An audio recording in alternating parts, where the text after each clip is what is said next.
This was a horrific crime. To be able to do that to someone would require some level of anger and hatred towards this individual. It's more easy to assume that a man is probably perhaps more capable of committing this kind of savagery. And so talk with the female who may be an unwitting ride along and see if she might crack. Keep walking, stop. What happened in the house? He was covered. She describes him as being homicidal, and she describes herself as just basically being gripped with fear as this is all unfolding. I don't think he was scared him much, but he knew I was scared.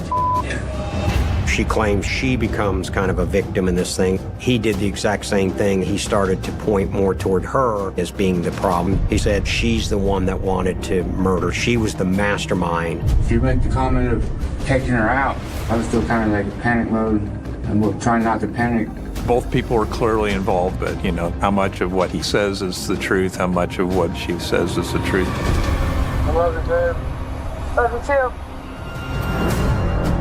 It was a toxic combination that was fueled by sex and power and a desire to live a freestyle life at the expense of another human being. Why? Why was someone so mad at her? On the evening of January 4th, 2022, police in Tulsa, Oklahoma receive a call from a worried employee at a towing company after 29-year-old Sarah McGuire misses her shift. She was very reliable in showing up. She had consistent shifts that she was working, and so when her supervisor realized that she's not here today, that obviously set off alarm bells. She's calling and asking the police department, hey, can you do a welfare check? And this is just not like her. So the police are called out. They were looking through windows, trying to see if they could see anyone. They were able to see kind of through a hole in the blinds. There was someone on the couch. They were covered up with a blanket. Obviously, at that point, it's like, yeah, we need to get in there. Something maybe amiss here. Maybe she's ill. Maybe she's sick. They noticed that the front door is locked. And so law enforcement breach the window and get through and unlock the door. When the police department make it inside the home, they go into the room where they've seen what they believe is a person laying there on the couch. Almost the entire portion of that person's body is covered by a blanket. That blanket towards the head has blood on it. When they remove that blanket, they see this woman with gash marks and blood all over her face. Blood matted in her hair. The injuries were quite severe. It was quite obvious in this scene that she was dead. When we're dealing with a body, even if we know who's supposed to be living there, we just don't make the assumption that the victim is then that person, especially in this case where severe damage was done to the face and everything. So we'll use secondary, and that could be anything from scars, marks, tattoos. In this case, there were some very distinguishable tattoos. Police took some photographs of some of her tattoos and were able to find out family members' information, contact information. They were able to confirm that that was Sarah McGuire. This was a horrific crime. To be able to do that to someone would require some level of anger and hatred towards this individual. Why did Sarah have to die? Sarah Elizabeth McGuire grew up in the small town of Apache, Oklahoma. We grew up a farm family, my mom, my dad, and there were 4 of us kids. I was the oldest. My sister Lindsay was next, and then my sister Sarah, and then our little brother Seth. My parents worked a lot, so we grew up a tight-knit group of siblings. My parents got divorced whenever I was 15, so Sarah would have been 10 and a half, 11. And my dad ended up remarrying 2 years later. In 2007, 3 years after her father remarried, Sarah decided she needed a change. Sarah moved to Tulsa in her sophomore year of high school. My mom, Kim, and my sister Lindsay already lived in Tulsa. Sarah had still been living with my dad and stepmother. She decided she wanted to move with our mom, so we moved her up there. It was a really good transition for her. After high school, Sarah struggled to choose her next steps, but she eventually landed a job where she was thriving. She was working for Speedy's Towing in Tulsa, Catoosa area, and she was the office manager there. Sarah was the central hub of that workplace.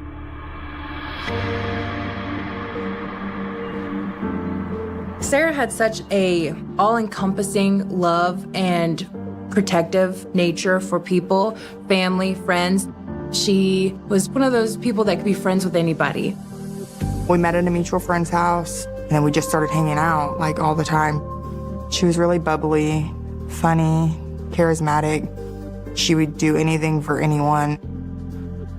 If she saw somebody that wanted money, she would give them the last dollar that she had to make sure that they had something.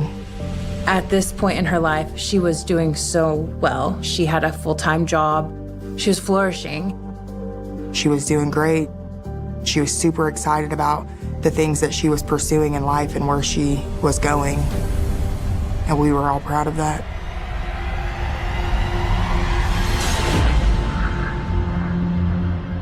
A lot of the murders here in Tulsa are shootings, some stabbings. This was way more than that. It was obvious that the cause of death was some type of blunt trauma injury to her head. There's blood spatter on the walls, on the ceiling. They can see on the blanket that there's a fairly sizable pool of blood, at least on the blanket itself. Underneath the couch, kind of on the floor, there's an even larger pool of blood. There were no signs of forced entry. The front door had been locked. There was some food left on the counter, some pork chops that a couple had been eaten off of. There was some mac and cheese. The circumstances of the home suggested whoever did this had some kind of connection to Sarah. They knew her in some way. This isn't a scene where somebody came in there who was a stranger to Sarah. You have some sense that whoever was in that house had permission to be in the house and took some care to secure the house when they left. You know, it didn't look like any signs of a struggle. It looked like just an ambush. Why would she be killed in such a manner? The next logical questions, where's her wallet or her purse? Where are her credit cards? You know, is anything here that should be here? She didn't have her wallet there. Even her phone was gone. No credit cards. Based on the severity of the violence, detectives know the motive isn't as simple as a robbery gone wrong. When you look at her injuries, clearly this was fueled by some emotion and some anger or jealousy towards Sarah. There's no doubt it's personal. There is passion, there is hate, there is aggression. As detectives continue processing the scene, they collect a crucial piece of evidence. You have this wrecking bar sitting neatly right on top of a dresser, just conspicuously laying there. Obviously looks like it's been cleaned up or washed up. To have the crowbar sitting there, right there in the room, just really a couple feet away from Sarah, on seeing those injuries to her face, I think it's a very reasonable and logical conclusion to make that this is more than likely the weapon that was used. While forensic investigators document the scene, detectives take their search outside the home. We will canvass the area to see if anybody saw anything unusual, any kind of cars in the neighborhood or anything like that. Nothing really stood out to any neighbors that would lead them to think that something this horrific had happened just a couple houses away. In speaking with neighbors, officers had learned that Sarah had a white Dodge Charger. She drives this 2012 white Charger, and it's not where she parks. Let's get the tag. Let's get a good description on that Charger. And then let's be on the lookout as possibly stolen cars so that if you're in law enforcement and you run across this type of car with an Oklahoma tag, we're looking for it. And so, do we have someone associated with this killing on the run? Time is of the essence. Coming up, Sarah's family alerts police to a troubling relationship in her past. It became more and more toxic. It was a really bad situation. And investigators track down Sarah's stolen car. He actually saw the Charger sitting in the parking lot. They see there's two people sleeping in it, a male and a female. Hours into the murder investigation of 29-year-old Sarah McGuire, Tulsa police are desperate for any clues into who might have beaten her to death inside her own home. So the logical step, obviously, is you got to reach out to family, give them a death notification, and then have a very hard conversation with them right at the exact same time. That personal contact is one of the first places we're always going to look. Who does she associate with? Who has she had problems with? My mom called me. She lives in Bartlesville, and she was wailing like nothing I've ever heard before. She said, "There's cops at my house, Tulsa cops." She said, something happened to Sarah. And she just said, "Sarah's dead." I just felt like my whole world stopped. I never, in my wildest dreams, imagined that anything like this could have ever happened to Sarah. This family was in shock. They wanted justice for their sister, their daughter. Tulsa police, as they're speaking with Sarah's family, trying to figure out who she knows, who might have been in her home, they learned Sarah had been in an on and off again relationship with a man named Walter Spradlin. Sarah began dating Walter, I would say probably 6 years ago. They started off seeming to be a very good relationship. As the relationship progressed, it became more and more toxic, and I know drugs were involved. And Sarah, this is where her loving nature became a flaw. Our family told her that several times, that you can't fix everybody. You can't fix him, and you can't make this right. You have to take care of yourself. And she didn't see it like that. Sarah and Walter had broken up officially. I believe maybe a year and a half they had been apart. That would be definitely something we'd want to go and check and talk to Walter.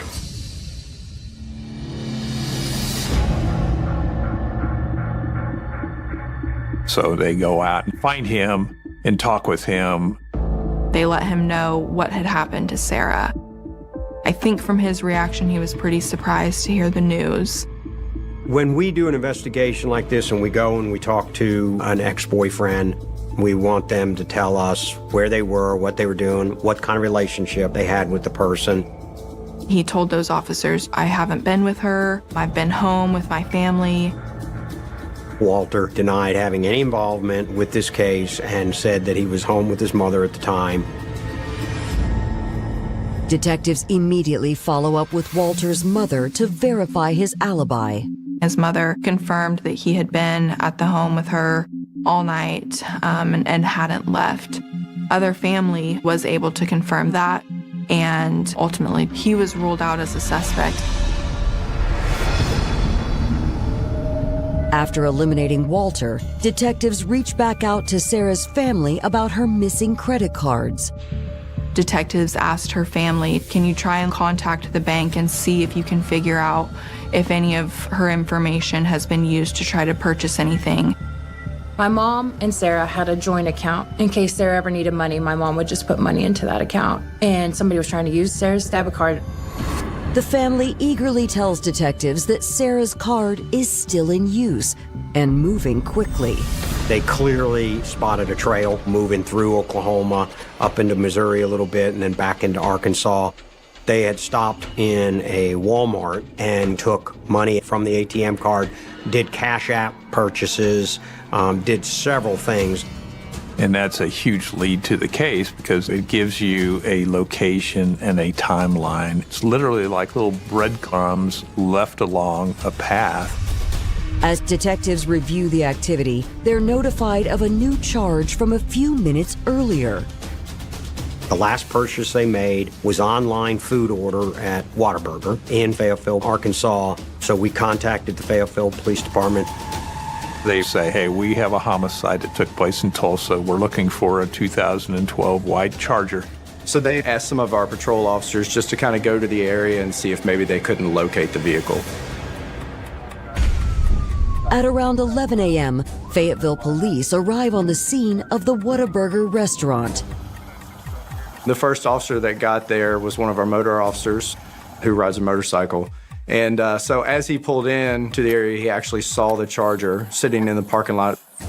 It's still sitting in the parking lot, so now they know, all right, we better get on this. So then the Fayetteville Police Department brings more officers to that location and surround the car. You're totally surrounded and there's nowhere to go.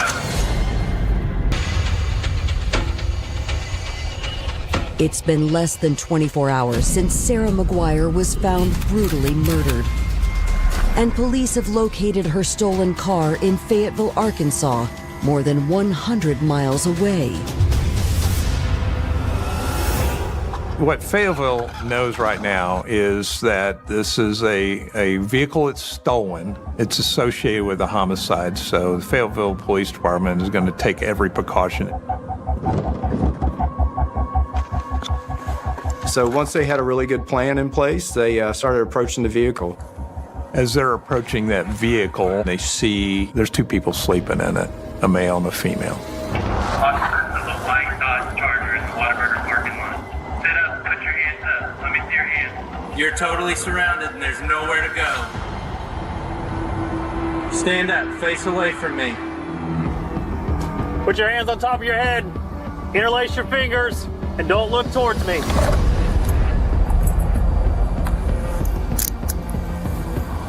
Back seat passenger, exit the vehicle, stand up and face away. Patrol officers called them out of the vehicle. They pretty much just followed every command that they were given and just got out of the car. Keep walking, keep walking, keep walking, stop. Once officers are able to extract these individuals from the car, they're trying to find out identifying information. They ask them, what are your names? And they voluntarily offer to them. One of the individuals is Nicholas Johnson, and then the other is Brinley Denison. In a case like this where they find the suspects in the victim's vehicle, which has been identified as being stolen, they have enough probable cause to make an arrest. I love you, babe. Love you too. So Fayetteville Police Department will take them to their police station.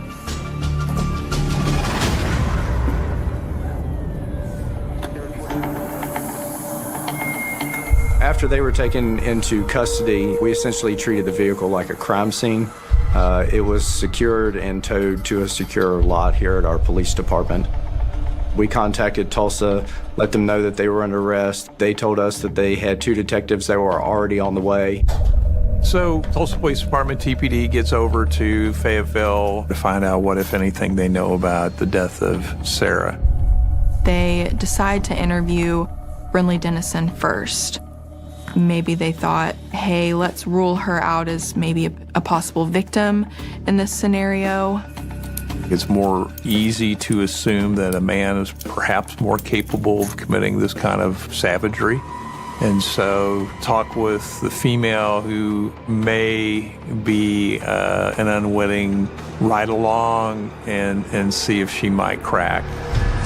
We're homicide investigators, and we're here to talk to you about the car you guys were in. She starts talking about, I knew Sarah, she's a friend of mine. How did you guys meet? My friends. Walter. He's my best friend. Brinley explains that she and Sarah shared a mutual connection through Sarah's ex-boyfriend, Walter Spradlin. It was learned that Walter introduced Brinley to Sarah. Brinley was looking for a place to stay at that time, and Sarah offered up a place for her to stay. She offered up a shed that was in her backyard. It was fairly small, it almost looked like a work shed. How long have you been staying over there? Probably 2 weeks. I don't know, maybe 3. Yeah. Did you spend a lot of time in the house as well? Yeah. So she treated you right. She was good to you. Yeah. So a big question is, why did something like this happen? To determine exactly what happened to Sarah and why, detectives switch gears and ask Brinley about her connection to Nick. So how do you know Nick? I've known him for like a while. When you say for a while? Like 13 years. Brinley tells detectives that she's lived in Tulsa her entire life. Brinley was born in Tulsa, 1996. Childhood was pretty normal. Mom, dad, sister. When me and her mom got a divorce, I think it had a big effect on her. She's 13, 14, and I'm at work. You know, she kind of is able to run wild. And then she gets pregnant in her senior year, drops out of school. After her son was born, Brinley obtained her GED and went to beauty school. She did graduate from the beauty school. She could have had a career in hair, but Brinley was, you know, hanging out with the wrong people. And it just went downhill from there. She was a heavy partier and all that. She had been in trouble with the law on several other occasions. She had a drug past. Brinley was not working unless you want to say stealing from people is working. It was almost like a high for her. So Brinley was in jail for theft, and we get her out. She comes to my house. But the first night that I worked, she left, and we never saw her again. She was in between homes, didn't really have anywhere else to go. So Sarah offered Brinley a place to live. Brinley had told detectives in her interview that, you know, she had been in this on-again, off-again relationship with Nicholas Johnson.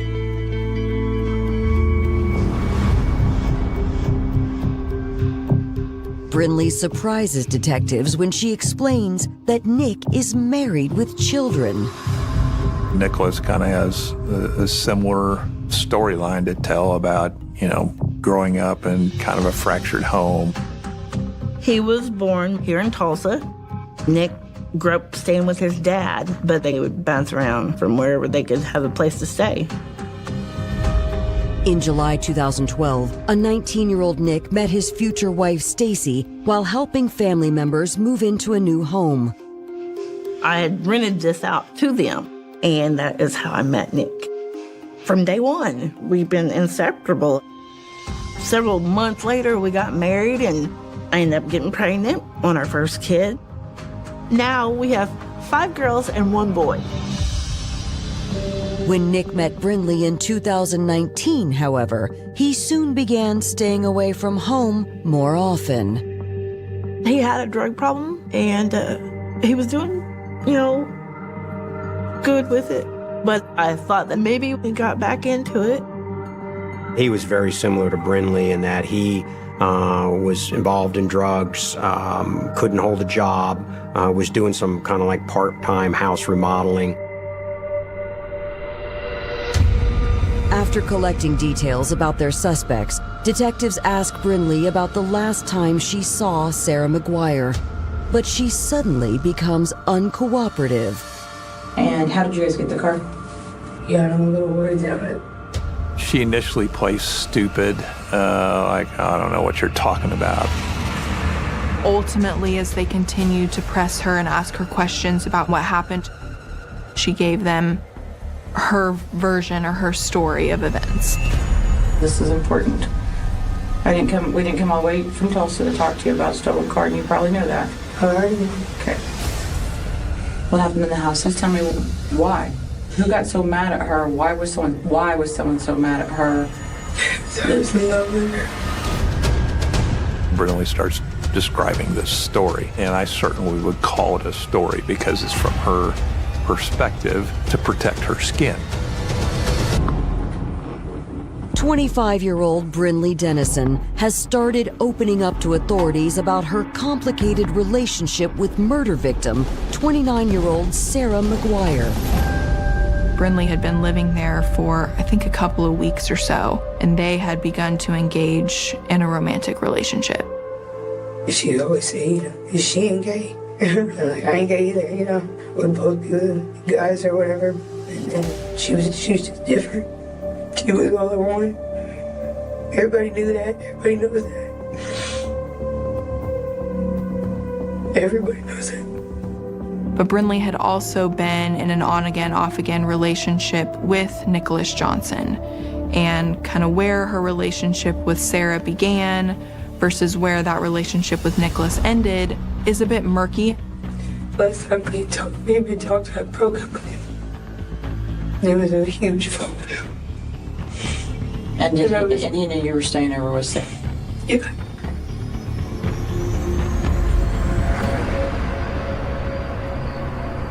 So the night of the murder, Brinley tells Tulsa police detectives that she and Sarah were hanging out in that main house area. Sarah had cooked her dinner, and then Nicholas Johnson shows up. I didn't know he was coming. Nicholas was in love with Brinley. He was going there to hopefully make up with Brinley. Who invited him in the house? Sarah did. So when he came in, was it friendly? Yeah. Was it friendly for a while? Yeah. So where did it go from? When did it go? Where did it go bad? The pictures. Brinley says Nicholas had seen some photographs of Brinley and Sarah, maybe some scantily clad photographs that really upset him. Were the pictures sexual in nature? Yeah. How did the pictures get seen? They were in the room, and he went back there.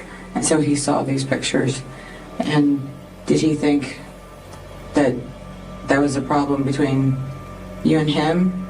Yeah, he knows. Was he pissed at you or pissed at her? Both. I don't get scared much, but when I scared She describes him as being homicidal in that he's in such a rage that he's going to kill Sarah. And so she flees to this back bedroom of Sarah's house, and she can just hear the homicide taking place, and she describes herself as just being gripped with fear as this is all unfolding. Less than 10 seconds, but it felt like forever. She getting hit with? A crowbar. Sarah was laying on her couch. It doesn't give me any indication that she may have even been conscious at the time the first blow was delivered to her. Brinley tells detectives the night's horrors were far from over. So did you guys leave right then and there? Or did you... No.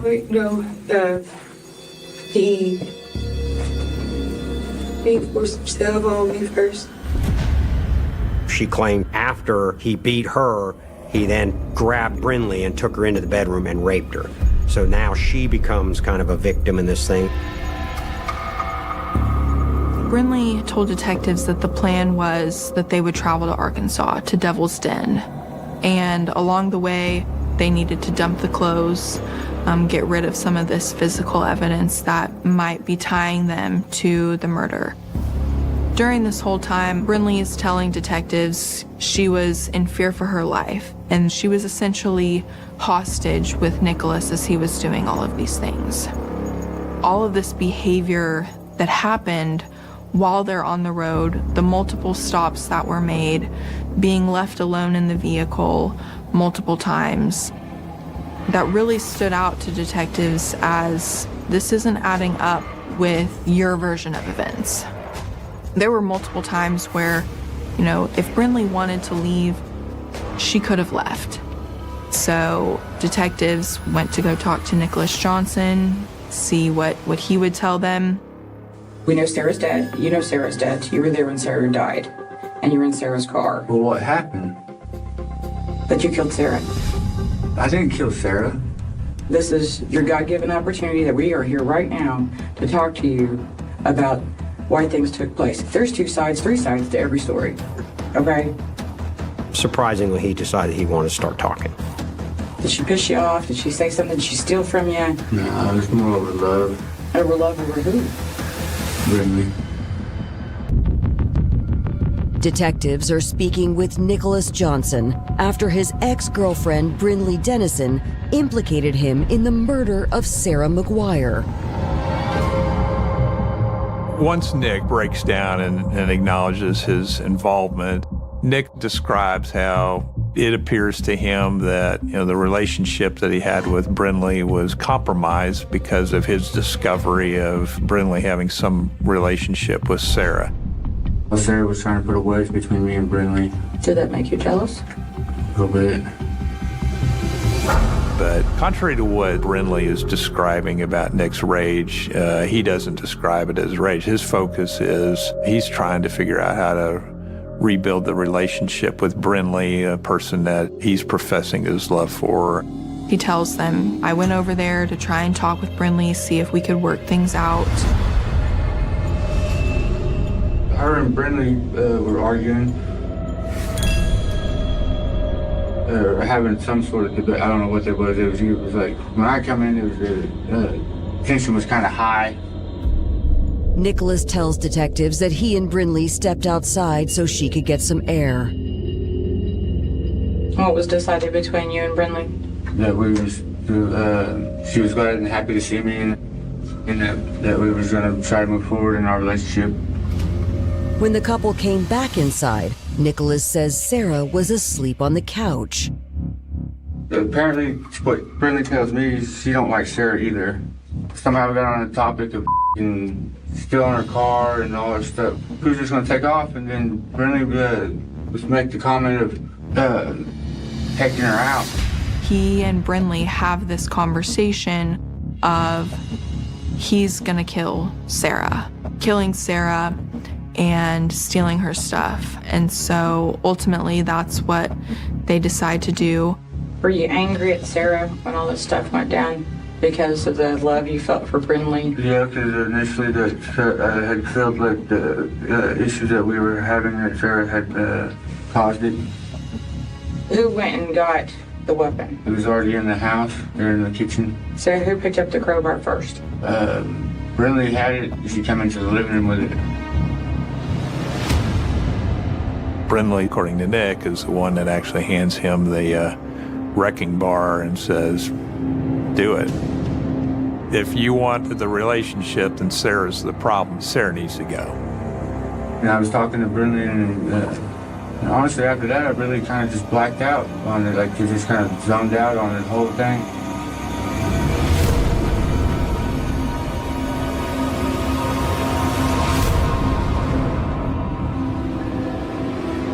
Nick tells police officers that after he beats Sarah, he and Brinley go to have sex, but this is consensual. And while this is going on, he's still able to hear Sarah in the background, making noises, kind of moving around. The sick, twisted details of the two of them having sex in the victim's bed, admitting to being able to hear the victim struggling to live. If that doesn't give you chills and make you mad and angry, I don't know what does. So what did you guys take from the house when you guys left? I didn't take anything personally. I was still kind of like in panic mode and trying not to panic. And she was going through stuff in the bedroom and putting stuff in the bags that we had, that she had made up, her purse and another bag that had some clothes in it. How about her credit cards? Do you know where her credit cards are? Brinley had all those. She was the one that she was more with the brains with the credit cards and stuff like that. Nicholas did the exact same thing as Brinley. He started to point more towards Brinley as being the problem. She talked him into it. She's the one that wanted to murder Sarah. She's the one that wanted to take the car and the money and all that. She was the mastermind. So the detectives are now trying to figure out, can we prove one or both of these stories? Coming up, as prosecutors prepare for trial, evidence continues to mount against both suspects. But will it be enough to convict? The defense had argued that we didn't have sufficient evidence. Her case was remanded back to the preliminary hearing stage. I was very disappointed. the questions started flooding in about why, just why. Less than 30 hours into the murder investigation of Sarah McGuire, Brinley Denison and Nicholas Johnson have both told Tulsa police their version of what happened in the savage crime. Brinley's version is she's the held hostage rape victim. Nick's version is she's the mastermind behind the idea of killing Sarah and was a willing participant. Both people were clearly involved, but, you know, how much of what Nick says is the truth, how much of what Brinley says is the truth. When detectives analyzed the couple's electronic trail following the murder, they discovered that Brinley and Nicholas were caught on camera at one of their many stops. It's obvious from some of the receipts that we are able to recover that Nick, he's obviously savvy enough from his life on the streets to know that he can take a phone, and did that to a Walmart and was able to sell that phone to acquire some cash. Tulsa police were able to recover some surveillance footage showing they did stop at a Walmart. We see that Nick had actually gone into the Walmart by himself to do this transaction. She remained in the car, and that kind of debunked the whole kidnapping. She would have had a chance to run away and flee and everything. I believe he was in there for about 20 minutes, and in that point in time, she's in a public place. There are a number of individuals who she could have sought help from. She was not this victim that she tried to paint herself out to be. When authorities dive deeper into Brinley and Nicholas's backgrounds, it only further supports the idea that Brinley was a lot more involved than she was letting on. Nick's rap sheet doesn't jump out at you as anything remarkable. I mean, I think the most he had was maybe some prior possession of drugs, but you look at Brinley, and it's a rap sheet that just doesn't stop. There was some, possession of drugs, some theft either of a credit card or unauthorized use of a credit card. One of the things that stood out was she was involved in a vehicle theft, and it was an armed, vehicle theft. Here's somebody who is claiming that she was a victim, and yet her track record suggests that she's a whole lot more savvy with the criminal justice system than Nick was. She's not a victim in this case. Brinley claims that she and Sarah were in a relationship, but outside of Brinley's statements, there was really not much that we could say, yes, that's true, or no, that's not. I do not believe any photograph of Brinley and Sarah was ever recovered. On January 6th, Brinley Denison and Nicholas Johnson are both charged with first-degree murder and extradited to Tulsa, Oklahoma to stand trial. I was so grateful that they had been found, and then just the questions started flooding in about why, just why. My reaction to hearing the news of Brinley was shock more than anything. I couldn't believe it. It's definitely not the way she was raised. Faced with a mountain of evidence, Nicholas Johnson decides to plead guilty to the charges. Prosecutors were going to file the bill of particulars, which means seeking the death penalty against these two. And Nicholas decides to blind plead, basically meaning I'm going to plead guilty without a deal from prosecution. So the judge is up to him to sentence him to whatever he sees fit. So he enters a blind plea to the crime of murder in the first degree and a blind plea to the crime of possession of a stolen vehicle. He did that in May, and by July he was sentenced to life without parole and sent to prison. The case against Brinley Denison is more complicated. The defense had argued that based on the evidence, we didn't have sufficient evidence to prove that she was a principal in the death of Sarah. And the court bought off on that argument. Her case was remanded back to the preliminary hearing stage, and they had a hearing where Nicholas testified. After that, the judge ruled that there wasn't enough evidence to show that she had committed the crime of first-degree murder. So once first-degree murder is off the table for Brinley, she pleads guilty to accessory to murder and gets sent to prison for 20 years. As far as Brindley's sentence, I was very disappointed. I don't think justice was served. Personally, I think that they should have been given the death penalty. Sarah's never going to be back.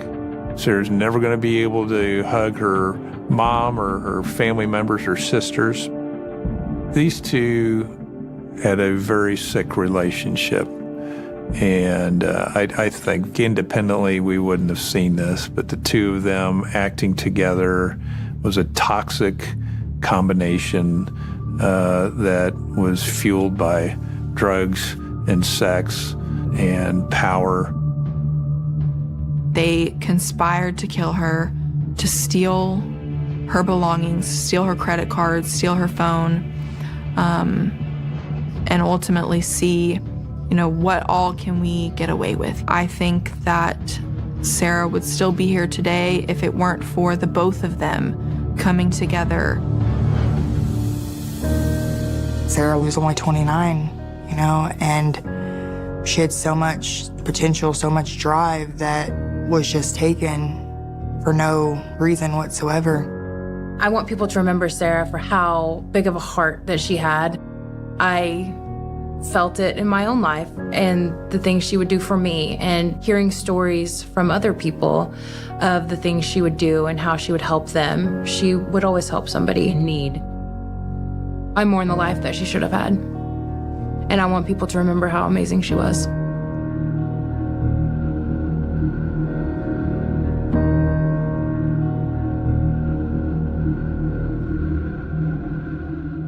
The story of the Matthew Levison disappearance does not begin with a crime scene or a body or even a clear moment of violence. It begins instead with absence, with a young man stepping out into the early hours of a Sydney morning and somehow never stepping back into the world again. And for years, that absence would become the most unsettling piece of evidence of all, because it left behind a silence that no witness could fill, no forensic test could explain, and no court could definitively resolve. And at the center of that silence was Matthew Levison, just 20 years old, a dancer immersed in the rhythm and energy of Sydney's nightlife. Someone who, by all accounts, lived outwardly rather than inwardly. Someone whose life moved through crowded dance floors, conversations, friendships, fleeting moments of connection that define the kind of social world where people are almost never truly alone. And yet, on the night of September 23rd, 2007, that world did not protect him. It did not preserve him. It did not even leave behind a clear record of what happened in his final known hours. Because sometime between the glow of nightclub lights and the first pale hint of morning, Matthew vanished. And the last confirmed moment of his presence is almost deceptively ordinary. Leaving a nightclub, walking out into the night, accompanied by someone he knew, someone he trusted, someone who would later stand in a courtroom and face accusations that could not be proven beyond reasonable doubt. That person being Michael Atkins, the last known individual to see Matthew alive. And that fact alone would come to define everything that followed. Not because it provided answers, but because it raised questions that no investigation could fully resolve. Questions about what happened behind closed doors. Questions about time that cannot be reconstructed. Questions about truth that exists somewhere beyond the reach of legal certainty. And in the years that followed, this case would evolve into something more than a missing person investigation. It would become a study in the limits of justice itself. Because there are cases where evidence accumulates, where timelines solidify, where narratives become clear enough for a jury to follow from beginning to end. And then there are cases like this one, where the timeline fractures into uncertainty, where the most critical hours are defined not by what is known, but by what is missing. Where the space between 2 a.m. and 7 a.m. becomes less a sequence of events and more a void, a stretch of time that resists reconstruction. And within that void lies the central mystery of Matthew Levison's disappearance. Because the known facts are simple, almost too simple, he went to a nightclub in Sydney. He socialized, he met Michael Atkins, and he left with him, and after that, nothing that can be independently verified. No confirmed sightings, no digital traces, no communications, no signs of movement through the world that he had so actively participated in just hours earlier. And this is where the story begins to shift from a narrative of events to a narrative of absence. Because in modern investigations, people rarely disappear completely. They leave behind footprints. Financial activity, phone records, fragments of presence that can be traced and analyzed. But Matthew left none of these, and that absence is not neutral. It is not simply a lack of data. It is itself a form of evidence, one that suggests interruption, one that suggests that whatever happened did not allow for continuation, and yet, even with that implication, the case resists closure because implication is not proof. And suspicion is not conviction, and in the legal system, those distinctions matter more than anything else. And so from the very beginning, this case carries a tension between what seems likely and what can be demonstrated, between what feels true and what can be proven. And that tension would define every stage of the investigation, every argument in court, every attempt to reconcile the known with the unknowable. And as time passed, the mystery only deepened because there was no immediate resolution, no sudden discovery that clarified what had happened. Instead, there was waiting, searching, questioning, and gradually, the realization that this was not going to be a case that resolved itself quickly, that it was instead becoming something more complicated, something that would challenge not just investigators, but the very framework through which justice is pursued. Because how do you prove a crime without a body? How do you establish a timeline when the most critical hours are unaccounted for? How do you move from suspicion to certainty when the evidence remains just out of reach? And these are not abstract questions. They are the practical realities that shaped the case of Matthew Levison from the very beginning. And they're the reason why, even now, this story does not fit neatly into the structure of a solved crime. Because although years later there would be developments, discoveries that brought some measure of truth to light, those discoveries would come with their own complications, their own trade-offs, their own unresolved consequences, and so the case stands as something paradoxical, something that both reveals and withholds, something that offers answers but not resolution. And it all traces back to that night, to that departure from a nightclub, to that final confirmed moment when Matthew Levison was still part of the visible world, still moving through it, still connected to the people around him, before crossing into a space where visibility ends and uncertainty begins. And it is in that transition, in that movement from presence to absence, that the story truly takes hold. Because what follows is not just an investigation into what happened to one individual, but an exploration of how truth can exist without being provable, how justice can be pursued without being achieved, and how, in some cases, the most haunting question is not who is responsible, but whether responsibility can ever be established in a way that satisfies both the law and the need for closure. And that is where this story begins. To understand the weight of what was lost in the Matthew Levison disappearance, it is necessary to move away from the mystery for a moment and focus instead on the person at its center. Because cases like this risk becoming defined by what cannot be explained, when in reality they begin with a life that was very much present, very much active, and deeply embedded in a social world that does not easily allow someone to simply vanish. And that life belonged to Matthew Levison, a 20-year-old dancer living in Sydney, a city known for its vibrant nightlife and complex social networks, particularly within the LGBTQ+ community, where connection, visibility, and movement between spaces are constant, and Matthew was not on the margins of that world. He was part of its rhythm, part of its energy, someone who worked, socialized, and built relationships within an environment defined by late nights, music, and shared experience. And those who knew him consistently described him in ways that emphasized presence rather than withdrawal. He was outgoing, socially connected, and engaged with the people around him.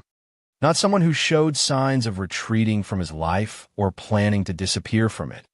And that distinction is crucial because in many missing person cases there are indicators, subtle or otherwise, that suggest a break from routine, a shift in behavior, a sign of internal struggle. But here, according to the available data, there are no such indicators, no evidence of severe distress, no pattern of isolation, no history of leaving without contact. And that absence of warning signs makes his disappearance more difficult to reconcile, because it removes one of the more common explanations and replaces it with uncertainty, forcing the focus outward rather than inward, toward the circumstances and relationships surrounding his final hours rather than any internal motivation to leave. And within that context, one relationship becomes central, not because it is unusual, but because of its proximity to the moment everything changed. And that relationship was with Michael Atkins, his boyfriend, someone who existed within the same social environment, someone who shared parts of that nightlife world, and someone whose connection to Matthew would later become the focal point of the investigation, not as a matter of speculation alone, but as a matter of fact, because Atkins was the last known person to be with Matthew before he disappeared. And that fact alone reshapes the way their relationship is viewed, because what might otherwise be understood as a private, complex dynamic between two individuals becomes, in the context of a disappearance, a critical piece of the timeline, a point of entry into the unknown. And yet, the nature of their relationship, as described in the data, resists simplification. It was neither entirely stable nor entirely volatile.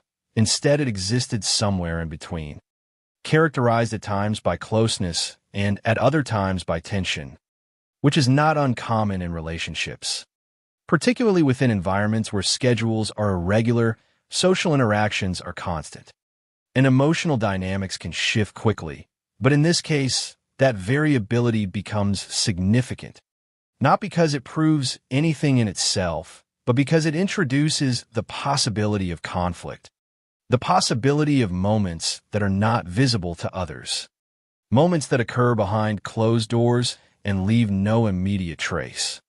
And this is where the narrative begins to tighten, because when a disappearance occurs in proximity to a relationship that includes elements of tension, even if those elements are not extreme or unusual, they become part of the analytical framework, part of the way investigators attempt to understand what might have happened. And yet it is important to remain grounded in what is actually known, because the data does not describe a relationship defined by violence or extreme instability. It describes one that fluctuates, one that includes both intimacy and disagreement. And that distinction matters because it prevents the narrative from becoming reductive, from turning complexity into assumption, and instead keeps the focus on the intersection between relationship and circumstance, between personal dynamics and the specific events of that night, and beyond the relationship itself. There is also the broader environment in which both individuals existed. The nightlife culture of Sydney, particularly venues like ARQ Nightclub, which serve as social hubs where people gather, interact, and move between different groups over the course of night. Spaces where encounters are frequent and often transient, where conversations begin and end within hours, and where the line between public and private can blur as people leave together, move to other locations, or continue their interactions beyond the visible space of the club. And in such an environment, it is not unusual for two people to leave together. It does not immediately signal anything beyond the continuation of a social interaction. And that normalcy is part of what makes the events of that night so difficult to interpret, because nothing in the initial stages stands out as inherently alarming. Nothing in the available descriptions suggests a clear moment where something shifted from ordinary to dangerous. And that absence of a visible turning point is one of the defining features of this case, because it forces the narrative to rely on reconstruction rather than observation, on inference rather than direct evidence. And it places significant weight on the relationship between Matthew and Atkins, not as a conclusion, but as a focal point, the last known connection before the disappearance, and therefore the starting point for any attempt to understand what followed. And as the story moves forward into the events of that night, this context becomes essential, because without it, the disappearance exists in isolation, but with it, the disappearance becomes part of a network of relationships, environments, and moments that, while individually unremarkable, collectively form the backdrop against which something irreversible occurred. And it is within that backdrop, within that combination of personal connection and social setting, that the case begins to unfold, not with a clear narrative, but with a series of elements that, when placed together, highlight not just what is known, but how much remains uncertain, and how that uncertainty is shaped as much by the life Matthew lived as by the moment he disappeared. The events of the night of September 23rd, 2007, in the Matthew Levison disappearance unfold with a kind of quiet normalcy that, in hindsight, feels almost deceptive, because nothing in the early hours suggests that this will become the final traceable chapter in the life of Matthew Levison. And yet, it is precisely this ordinariness that makes the disappearance so difficult to process, as the timeline begins in a way that mirrors countless other nights in Sydney, with Matthew arriving at ARQ nightclub around 10:00 p.m., stepping into a space defined by music, movement, and social interaction, a place where he was not an outsider but a participant, someone who belonged within that environment, and by all available accounts, his behavior that night aligns with that familiarity. He meets friends, he drinks, he dances. He engages in the kind of fluid, ongoing interaction that defines nightlife culture. And there is no indication at this stage of distress, no report of conflict, no moment that stands out as a precursor to what would follow. In this initial period, though seemingly uneventful, is important because it establishes a baseline, a sense of continuity with his usual patterns, reinforcing the idea that nothing about this night began differently from any other. And as the hours pass and the club remains active, the timeline moves toward a point that will later become critical, sometime around 2:00 a.m., when Matthew encounters Michael Atkins inside the venue, and this meeting, like the earlier part of the night, does not immediately signal anything unusual. Witnesses who observe them describe an interaction that appears normal. There is no clear evidence of a heated argument, no visible escalation that would draw attention. And this absence of visible conflict is significant, because it means that whatever tension may have existed between them, if any, was not outwardly expressed in a way that others could clearly identify at that moment. And so the narrative continues to unfold without interruption, without a defined turning point, as the two men remain within the same space before eventually making the decision to leave together. A decision that, within the context of a nightclub, is entirely unremarkable. People arrive together, leave together, form and reform social connections throughout the night. And nothing about this action alone would have raised concern at the time. But what distinguishes this moment in retrospect is not the act itself, but what follows. Because surveillance confirms that Matthew and Atkins exit the club together, marking the last independently verified sighting of Matthew alive, and from that point forward, the narrative shifts from observation to reconstruction, from what is documented to what is described. And this shift introduces the central uncertainty that defines the case. Because once they leave the club, there are no longer any neutral witnesses. No external records that can confirm their movements, and according to Atkins' account, the two of them return to his apartment, where the interaction continues in private. And it is here that the timeline becomes both more specific and more fragile. Because the details rely entirely on a single source, Atkins states that once inside the apartment, an argument takes place, though the exact nature of that argument is not consistently described. And this inconsistency becomes important later, but at this stage, what matters is that this is the setting in which the final known interaction occurs. A confined space, removed from the public environment of the club, where whatever happened next would leave no immediate witnesses, and according to Atkins, the argument does not escalate into violence. Instead, he claims that Matthew eventually leaves the apartment on his own at approximately 7:00 a.m., walking out into the morning alone. And if this account were complete and verifiable, the timeline would extend beyond the apartment, providing a new set of possibilities for what might have happened afterward.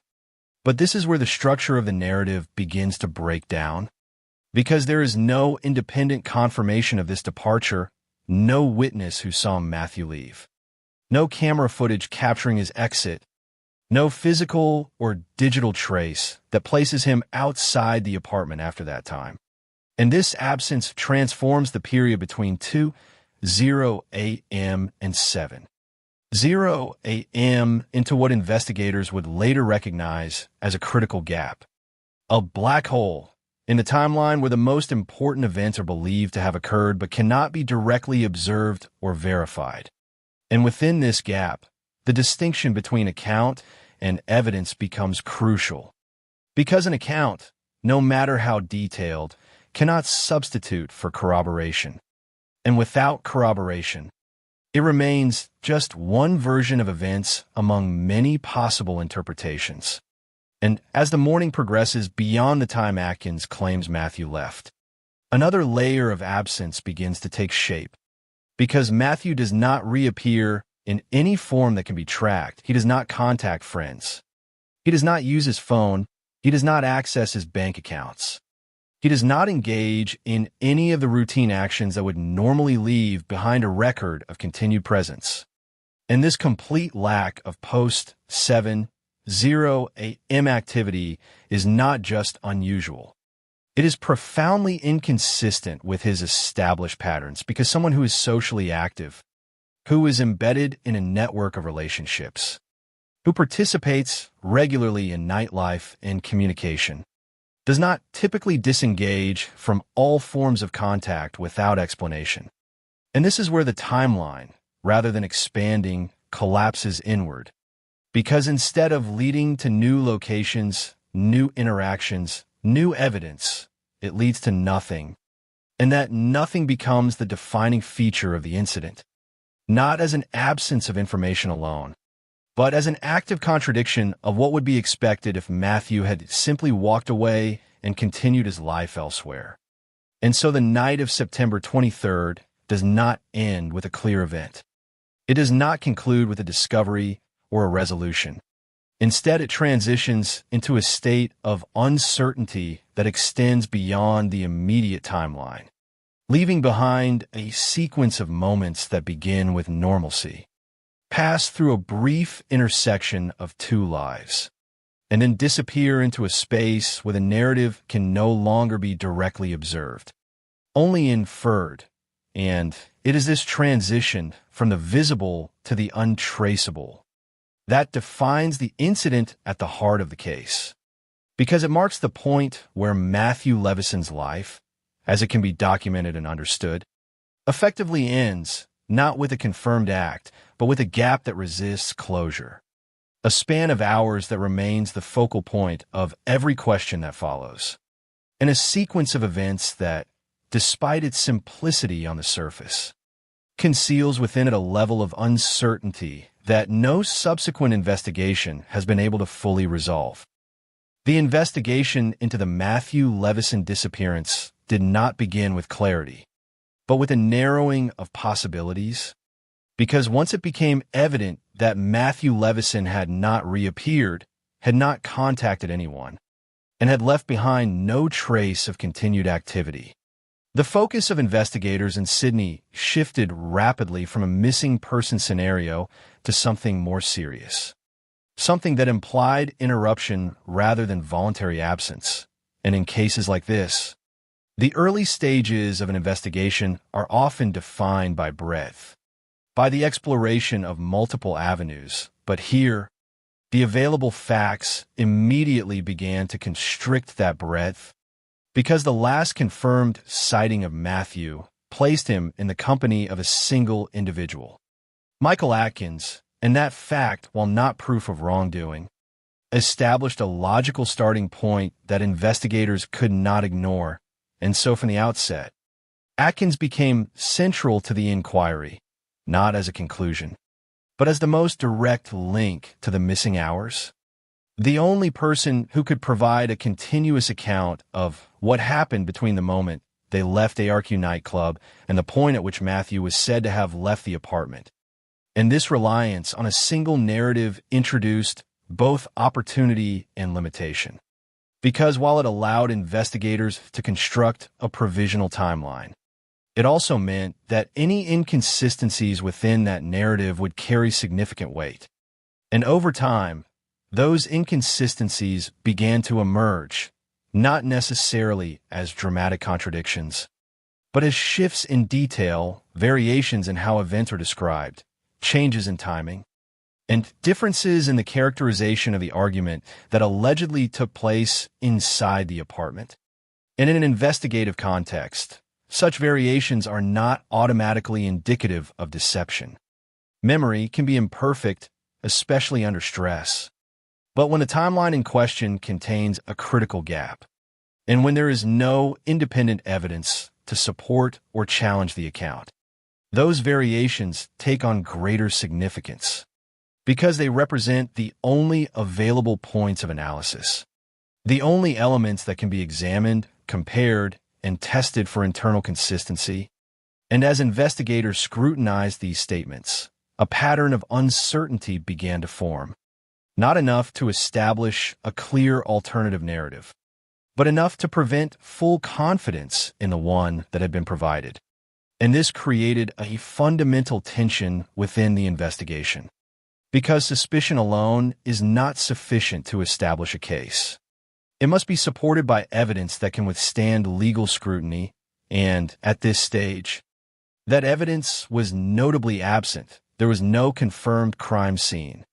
No physical traces that indicated violence had occurred. No forensic material that could link an event to a specific location or action. And perhaps most critically, there was no body. And this absence would come to define the trajectory of the investigation more than any single statement or theory.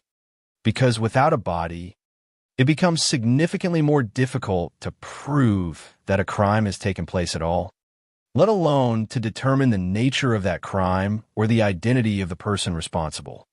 And so investigators were faced with a situation in which the circumstantial framework pointed in a particular direction. But the evidentiary foundation required to support that direction was incomplete. And in response to this challenge, they pursued multiple lines of inquiry, one of which involved examining Atkins' behavior following the disappearance, because in many cases, post-event behavior can provide insight into prior actions, and here, certain aspects of that behavior were considered notable, including the fact that Atkins did not report Matthew missing and was not fully cooperative in a way that might have helped clarify the timeline. And while these factors raised concern, they remained within the realm of interpretation. They could suggest awareness, avoidance, or something else entirely. But without corroborating evidence, they could not be definitively linked to a specific act. And so the investigation continued to expand outward, with search efforts conducted across various bushland areas, locations that, due to their size and terrain, present significant challenges for recovery operations. And despite these efforts, no remains were found, no physical confirmation of death, no site that could be identified as the location where events had reached their conclusion. And with each unsuccessful search, the investigation encountered the same barrier: the inability to move from hypothesis to confirmation. And this barrier was not simply practical. It was structural, embedded in the requirements of the legal system, which demands proof that can be presented, examined, and defended in court. And as time passed, the absence of such proof began to shape the investigation in more profound ways, because it limited the options available to investigators. It constrained the types of charges that could be pursued, and it forced a reliance on circumstantial reasoning that, while potentially persuasive, would ultimately need to meet a very high standard to result in a conviction. And within this context, the period between 2:00 a.m. and 7:00 a.m. remained the focal point, the segment of time that investigators returned to repeatedly, attempting to reconstruct it through indirect means, through the analysis of statements, through the examination of known movements before and after, through the identification of inconsistencies that might indicate where the account diverged from reality. And yet, despite these efforts, the core problem persisted. There was no independent verification of what occurred during those hours, no external data that could anchor the narrative in something beyond testimony. And this lack of anchoring meant that every theory remained, to some extent, speculative, grounded in logic but not in demonstrable fact. And as the investigation moved forward, this tension between suspicion and proof became more pronounced, shaping not only the strategies employed by law enforcement, but also the expectations surrounding what the case could ultimately achieve. Because even as investigators developed a working theory of what might have happened, they were simultaneously confronted with the reality that proving that theory in a court of law would require more than inference. It would require evidence that, at least at that stage, did not exist. And so the investigation became a process not only of seeking answers, but of confronting limitations, of navigating the space between what seemed likely and what could be established. And it is within this space that the case of Matthew Levison reveals one of its most defining characteristics: the way in which the absence of a single element, the lack of a body, can reshape an entire investigative process, turning what might otherwise be a straightforward progression into a prolonged and uncertain effort, one in which every step forward is tempered by the recognition that without definitive proof, even the most compelling narrative may remain unresolved. The transition from investigation to courtroom in the Matthew Levison disappearance did not resolve the uncertainties that had defined the case, but instead brought them into sharper focus, because when Michael Atkins stood trial in 2009, the central challenge was no longer simply to understand what might have happened to Matthew Levison, but to prove beyond reasonable doubt that a specific crime had occurred and that Atkins was responsible for it. And this distinction is critical, because the standards of a criminal court are fundamentally different from the working assumptions of an investigation. Suspicion, even strong suspicion, is not enough. It must be supported by evidence that can withstand scrutiny, that can be tested, challenged, and ultimately accepted as proof. And in this case, the prosecution faced a task that was inherently difficult: constructing a narrative of events that could explain Matthew's complete disappearance while simultaneously compensating for the absence of the very elements that would normally anchor such a narrative.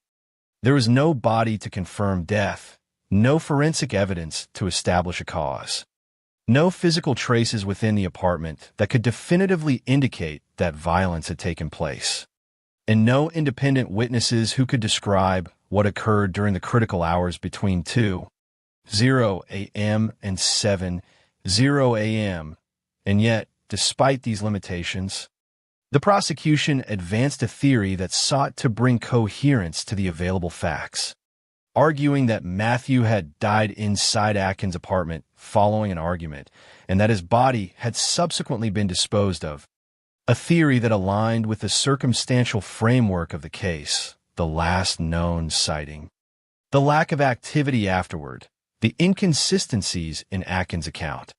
But alignment is not the same as proof, and as the case unfolded in court, each of these elements was subjected to the adversarial process, examined not only for what it suggested, but for what it could actually demonstrate, and the defense, operating within the same evidentiary landscape, focus on the gaps rather than the connections, emphasizing the absence of a body as a fundamental weakness, because without confirmation of death, the prosecution's entire argument rested on inference, and in criminal law, inference must be supported by facts that lead to only one reasonable conclusion.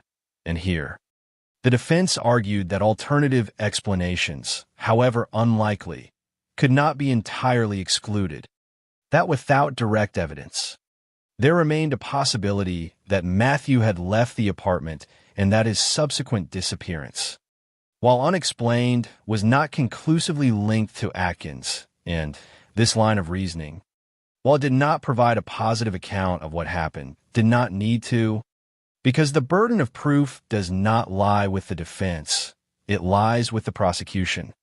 And the requirement is not to eliminate suspicion, but to eliminate reasonable doubt.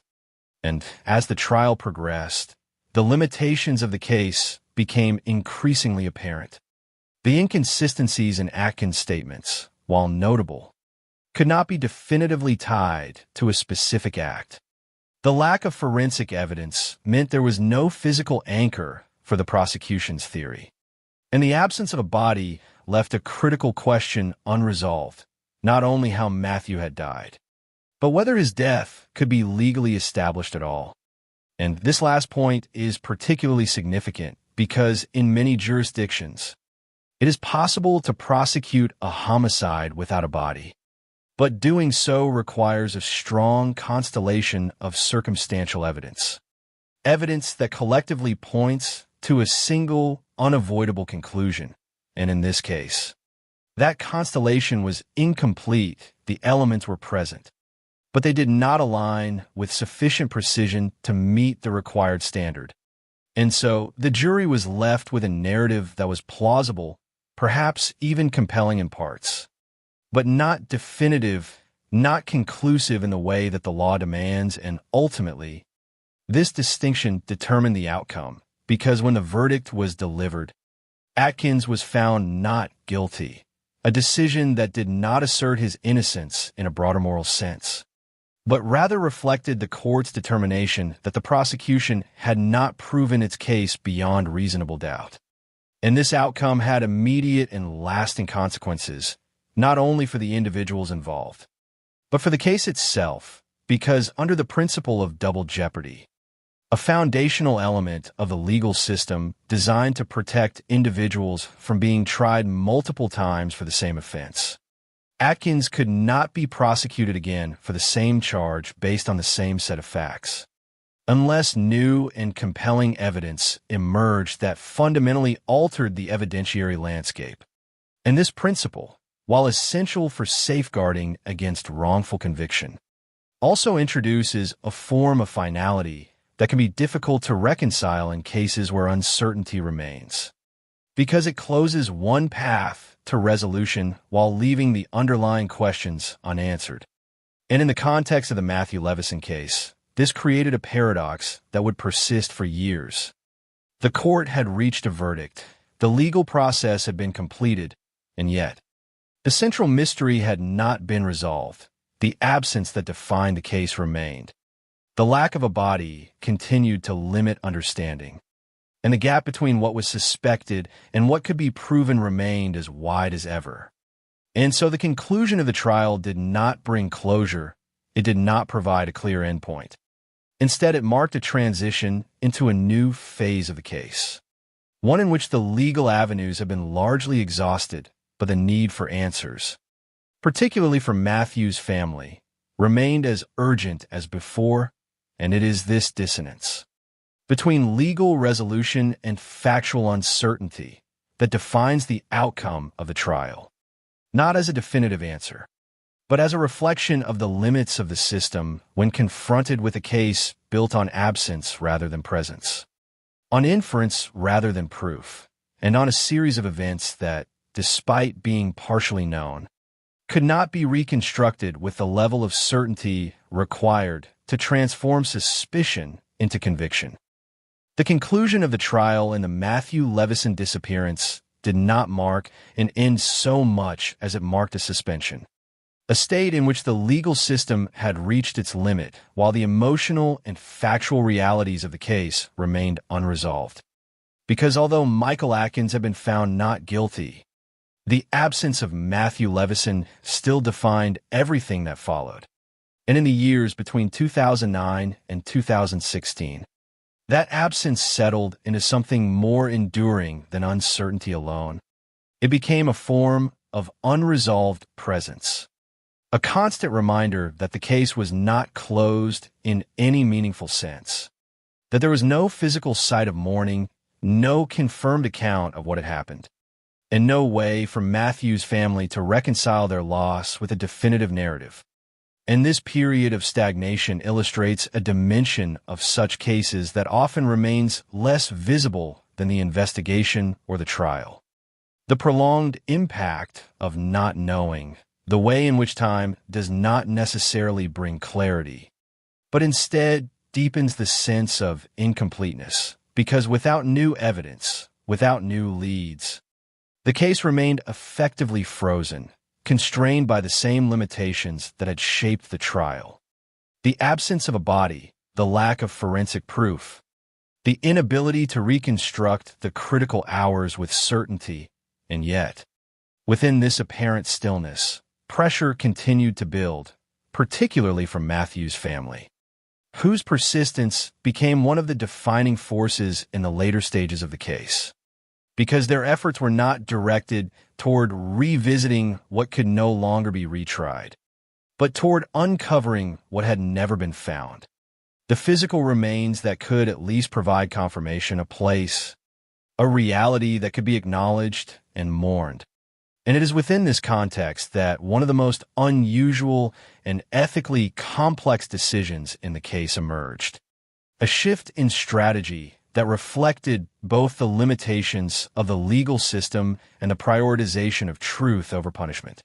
The decision to offer conditional immunity to Atkins, a legal mechanism that would protect him from further prosecution related to the case in exchange for information about the location of Matthew's body. And this decision represents a fundamental reorientation of purpose, because it acknowledges that the possibility of securing a conviction had effectively passed, constrained by the principle of double jeopardy and the outcome of the trial, and instead places value on recovery, on the act of finding, on providing an answer that, while not judicial, is nonetheless real. And this shift is not without controversy. It raises questions about justice, about whether the recovery of remains can or should come at the cost of relinquishing the possibility of legal accountability. But in this case, it was pursued as the only viable path forward, the only means by which the central absence could be addressed. And in 2017, this strategy led to a development that had eluded investigators for nearly a decade. Atkins directed authorities to a location within Royal National Park, a vast and difficult terrain that had been searched before without success. And there, the remains of Matthew Levison were finally discovered, an outcome that, on the surface, appears to resolve the most tangible aspect of the case, the question of where he was. But even this resolution carries its own limitations, because the condition of the remains, after so many years, did not allow for a definitive determination of the cause of death. nor did it provide a detailed reconstruction of the events that led to that death. And so, while the discovery confirmed what had long been assumed, that Matthew had died, it did not answer how or why, and it did not alter the legal status of the case. Because the immunity granted to Atkins, combined with his prior acquittal, ensured that no new charges would follow. And this outcome encapsulates the central paradox of the case: the coexistence of truth and unresolved justice, the fact that something essential has been found, while something equally essential remains beyond reach, and for Matthew's family. The recovery of his remains provided a form of closure that had been denied for years: the ability to mourn in a concrete way, to acknowledge his death not as an abstraction, but as a reality. And yet, that closure is necessarily partial, shaped by the knowledge that the full account of what happened remains incomplete, that the legal system, for all its processes and protections, was unable to produce a definitive resolution, and this duality extends beyond the individual case. It speaks to broader questions about the nature of justice, about the relationship between evidence and truth, about the ways in which legal standards, designed to protect against error, can also limit the ability to respond to situations where certainty is unattainable. And the case of Matthew Levison illustrates this tension with particular clarity, because it presents a scenario in which the available information strongly suggests that something irreversible occurred within a defined set of circumstances. And yet, the inability to demonstrate those circumstances with sufficient precision prevents the legal system from fully addressing them. And so the case remains, in a sense, open, not in a procedural way, but in a conceptual one. A reminder that there are instances where the boundaries of proof do not align with the boundaries of belief, where the questions that matter most cannot be answered in a way that satisfies both the need for truth and the requirements of law. And it is this misalignment that gives the case its enduring resonance, not simply as a mystery, but as an example of how the absence of evidence can shape outcomes as profoundly as its presence, and how, even when a body is found, even when a missing person is no longer missing in the physical sense, the deeper questions, the ones that define responsibility and meaning, can remain unresolved, existing in a space that lies somewhere between what is known and what can be proven.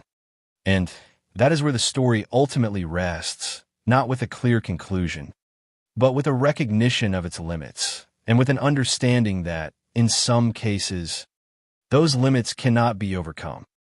If the earlier chapters of the Matthew Levison disappearance are defined by absence, uncertainty, and the slow accumulation of unanswered questions, then what follows can be understood as something more reflective. A closing movement that does not resolve the story, but instead examines what remains after all available processes have run their course. Because in the years since the recovery of Matthew Levison from Royal National Park, the case has come to occupy a distinct place not only in public memory, but in the broader conversation about how justice systems function when confronted with incomplete evidence. And it is here that the narrative shifts from the sequence of events to their implications, for what happened to what it means. And one of the most striking aspects of this case is the way in which it illustrates the difference between resolution and closure. Because while certain questions have been answered, most notably the question of where Matthew was, others remain fundamentally unresolved, including the precise circumstances of his death and the extent to which those circumstances can be attributed to any individual in a legal sense. And this distinction is not merely semantic. It reflects a structural reality within criminal justice, the idea that truth and proof, while related, are not identical, that it is possible for something to be widely believed, even strongly supported by context, and yet remain beyond the reach of legal confirmation. And this gap between belief and proof is not a flaw in the system so much as a consequence of its design. because the standards that prevent wrongful conviction are the same standards that, in cases like this, limit the ability to secure a definitive outcome. And so the story of Matthew Levison becomes, in part, a case study in those limits. In a way that a legal framework built on evidence and procedure can encounter situations where the available information does not align neatly with the requirements for action. And this raises broader questions about how such cases are understood, both by those directly affected and by the public, because there is often an expectation that investigations lead to clear conclusions, that trials produce definitive answers, that the arc of a case moves from uncertainty to resolution. But here, that arc is disrupted. It bends toward an outcome that is simultaneously informative and incomplete. And for Matthew's family, this creates a complex form of closure, one that includes the recovery of his remains, the ability to acknowledge his death in a tangible way, but also the enduring awareness that the full story has not been, and may never be, fully articulated in a legal forum. And this duality is perhaps one of the most difficult aspects of cases like this. The coexistence of answers and unanswered questions. The sense that something essential has been achieved while something equally essential remains out of reach. And beyond the personal dimension, the case also resonates within discussions of investigative strategy, particularly the decision to offer conditional immunity to Michael Atkins, a decision that reflects a willingness to prioritize the recovery of remains over the pursuit of additional legal action. And while this strategy ultimately led to the discovery in 2017, it also underscores the trade-offs inherent in such decisions. The idea that in order to obtain one form of truth, another form of resolution may need to be relinquished, and this trade-off is not easily evaluated. It depends on perspective, on values, on the relative importance assigned to different outcomes. And in this case, it highlights the fact that justice is not a singular concept, but a collection of objectives that do not always align: the desire to punish wrongdoing, the need to establish truth, the importance of providing closure to those affected, and the recognition that achieving all of these simultaneously is not always possible. And as the case continues to be discussed and remembered, it serves as a reminder of that complexity, of the ways in which legal systems operate within constraints, of the ways in which evidence shapes possibility, and of the ways in which absence, whether in the form of missing information or missing proof, can influence outcomes as powerfully as presence. And ultimately, the story does not end with a definitive statement about what happened in those missing hours. It ends with a recognition of what cannot be fully known, and with an acknowledgement that this uncertainty is not a failure to be corrected, but a condition to be understood, a reflection of the limits of knowledge, the limits of proof, and the limits of the systems we rely on to bridge the gap between the two. And in that sense, the case of Matthew Levison remains not only a story about a single disappearance, but a broader exploration of how we confront the unknown, how we interpret incomplete narratives, and how we come to terms with outcomes that do not conform to our expectations of resolution. And it is in that space between what is known and what remains uncertain that the story continues to exist. What remains, after every timeline has been reconstructed and every legal avenue exhausted in the Matthew Levison disappearance, is not a final answer, but a quiet persistence of questions, the kind that do not fade with time, but instead settle into the background of how the case is remembered. Because even with the recovery of Matthew Levison from Royal National Park, even with the acknowledgement that he did not simply walk away from his life in Sydney, the most critical elements of the story remain beyond precise definition.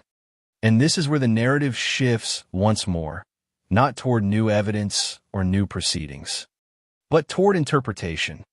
toward the way in which such a case is understood when it can no longer be advanced in a traditional sense.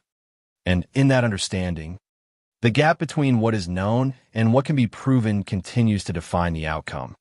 Because while the sequence of events has been narrowed to a specific window, the hours between 2:0 a.m. and 7:0 a.m., that window has never been filled with verifiable detail. It remains a space described rather than demonstrated. A segment of time that carries the weight of explanation without the support of independent confirmation.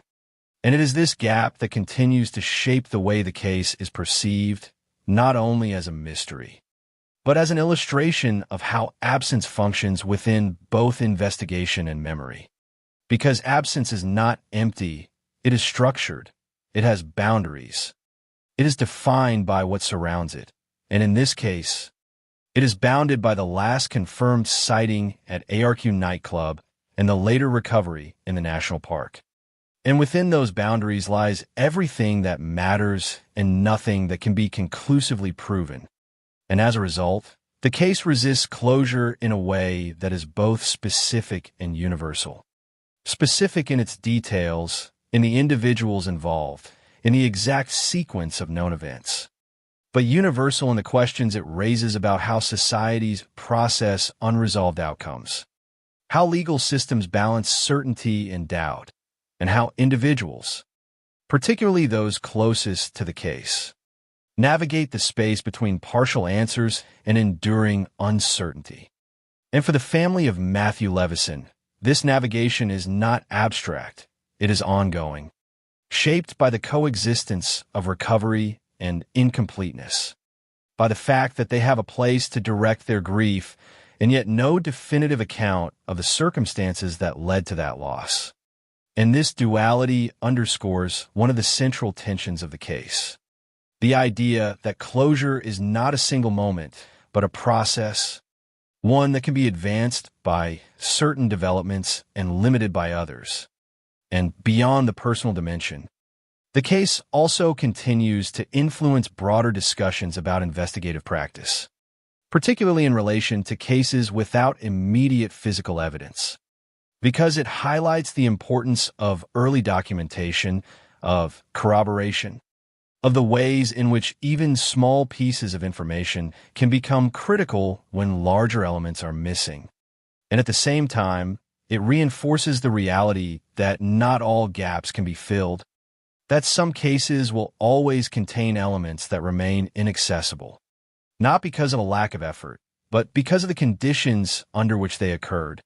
And this recognition does not diminish the significance of the investigation or the legal process, but it does reframe their outcomes, shifting the emphasis from resolution to understanding, from definitive answers to informed interpretation, and in that sense, the story of Matthew Levison continues not as an active case, but as a reference point, a way of examining how truth is constructed, how it is challenged, and how it is sometimes left incomplete.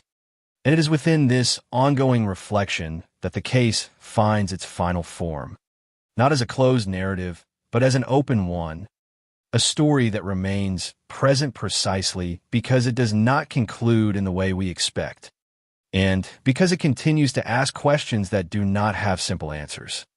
Questions about responsibility, about evidence, about the relationship between what happened and what can be shown to have happened, and ultimately, about the limits of certainty itself. And it is in those limits that the lasting impact of the case can be found, not in what it resolves, but in what it leaves unresolved, and in the way it invites continued consideration of the space between the two.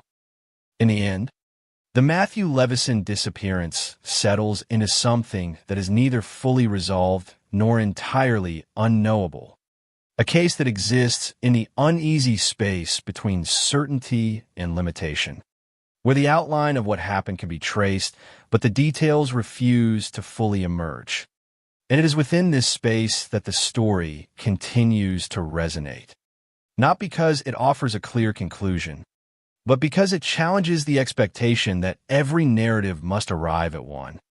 And at the center of that tension remains Matthew Levison, whose life, though defined in this context by its abrupt and unexplained ending, cannot be reduced to the circumstances of his disappearance alone. Because before that final night in Sydney, he existed within a network of relationships, routines, and experiences that reflected a life actively lived, a life that did not show signs of withdrawal or intention to vanish. And it is this contrast between the continuity of his life and the suddenness of its interruption that gives the case its enduring emotional weight, because it resists narratives that rely on inevitability. It does not present a sequence that leads clearly toward its outcome, but rather a break that occurs without warning, without a visible transition, and without a complete explanation. And as the years pass, this lack of explanation does not diminish the significance of the case. It reinforces it, because it highlights the limits of reconstruction, the point at which even careful analysis cannot extend further. And this is particularly evident in the way the critical hours of that night remain defined not by what is known, but by what cannot be independently verified. The account provided by Michael Atkins exists as the only continuous narrative of that period. Yet it stands without corroboration, shaped by inconsistencies that prevent it from becoming a stable foundation for legal certainty. And this imbalance between the centrality of the account and the absence of supporting evidence is one of the defining characteristics of the case, because it creates a situation in which the most important information is also the least secure. And as a result, every attempt to draw a definitive conclusion encounters the same barrier: the inability to move from possibility to proof. And this barrier is not merely a technical issue. It reflects a deeper principle within the legal system: the requirement that conclusions be grounded in evidence that can withstand challenge, that can be examined and confirmed. And while this principle is essential for protecting against error, it also means that in cases where such evidence is unavailable, the outcome may remain unresolved. Not because the truth does not exist, but because it cannot be demonstrated in the required form. And this distinction is central to understanding why the case concludes as it does, why the recovery of Matthews remains from Royal National Park, while significant, does not transform the legal outcome, because the condition of those remains does not provide the additional information needed to reconstruct the events with certainty. And the legal protections already in place prevent further prosecution. And so the case reaches a point where factual knowledge and legal action diverge, where one advances slightly while the other remains fixed. And it is within this divergence that the final shape of the story emerges, not as a resolution, but as an acknowledgement of limits. And yet, within those limits, there is still meaning to be drawn, because the case illustrates, with unusual clarity, the relationship between evidence and narrative, the way in which stories are built from what can be shown, and the way in which they remain incomplete when key elements are missing. And it also underscores the importance of perspective, because for investigators, the case represents a challenge defined by constraints for the legal system. It represents the application of standards designed to ensure fairness, and for Matthew's family, it represents a loss that is only partially addressed by the answers that have been found. And these perspectives do not align perfectly. They reflect different priorities, different measures of resolution, and different ways of understanding what it means for a case to be finished. And in this sense, the story does not end with a single conclusion, but with a set of parallel understandings, each valid within its own context, each incomplete in its own way, and together, they form a narrative that is defined not by closure, but by continuity, by the ongoing presence of questions that do not have definitive answers, and by the recognition that some cases remain open not because they're still being investigated, but because they cannot be fully resolved.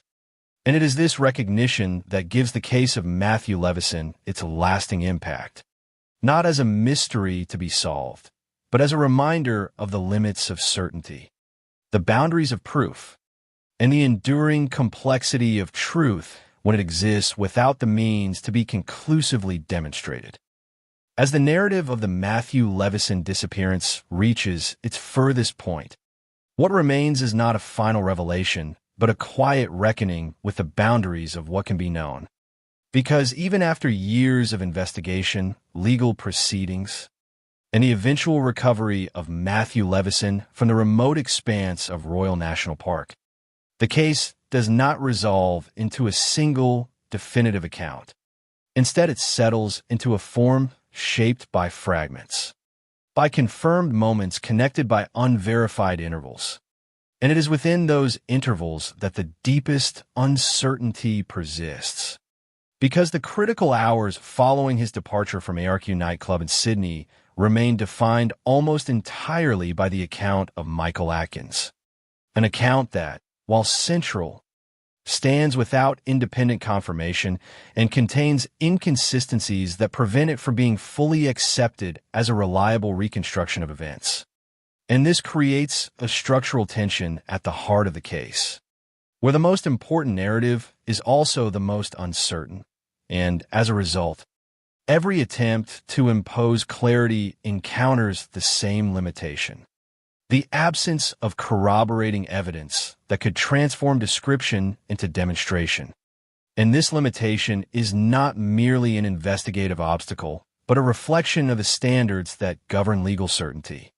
Because within the justice system, it is not enough to suspect or even to strongly believe. What matters is what can be proven through evidence that withstands scrutiny, and in this case, that threshold was never reached, not during the initial investigation, not during the 2009 trial, and not even after the later discovery of Matthew's remains. Because the condition of those remains did not allow for a determination of cause of death or a precise timeline, leaving the central questions of how and when unresolved. And this outcome illustrates a critical distinction between knowledge and proof, between the intuitive sense that a sequence of events has occurred and the formal requirement to establish that sequence in a way that can be legally recognized. And it is within this distinction that the case ultimately resides, as an example of how truth can exist in a conceptual sense while remaining inaccessible in a procedural one.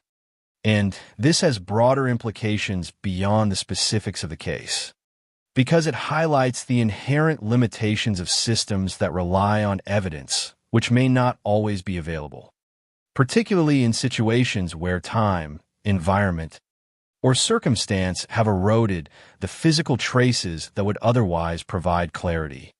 And at the same time, it underscores the importance of those systems, because the same standards that prevent a conclusive resolution in this instance are the standards that protect against wrongful conviction in others. And this dual function, protective and restrictive, is one of the defining characteristics of modern legal frameworks.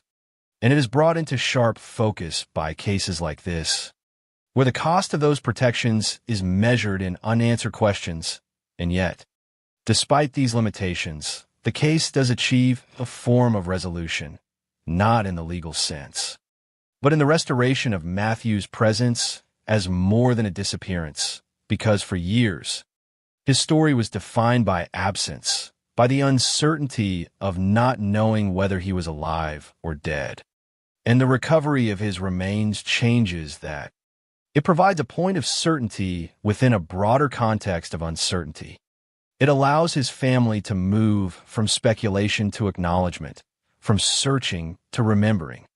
And while this does not answer every question, it does alter the nature of the case, shifting it from an open-ended disappearance to a partially understood tragedy.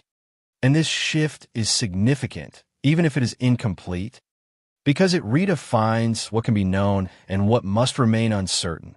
And in doing so, It also reframes the role of those who continue to engage with the case, whether as investigators, legal professionals, or observers, because it emphasizes that not all cases conclude with clarity, that some remain defined by their gaps, and that understanding those gaps is itself a form of insight.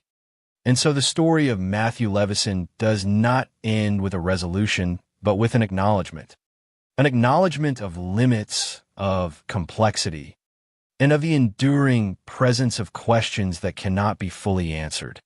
And it is within that acknowledgement that the case finds its final expression, not as a solved mystery, but as a testament to the challenges of uncovering truth in the absence of definitive evidence, and to the enduring impact of a life that, even in its unanswered ending, continues to be remembered, examined, and understood in ways that extend beyond the confines of the case itself.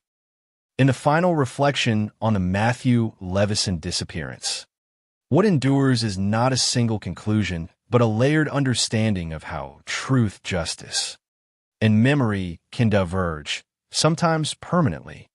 Because even though Matthew Levison was eventually found in Royal National Park, the recovery did not restore the missing narrative of his final hours. It did not reconstruct the exact sequence of events that unfolded after he left ARQ nightclub in Sydney. And it did not provide the kind of definitive answers that the legal system requires in order to assign responsibility with certainty. And so the case exists in a state where the physical absence has been resolved, but the explanatory absence remains. And this distinction is crucial, because it reveals how resolution can occur in one dimension while remaining incomplete in another.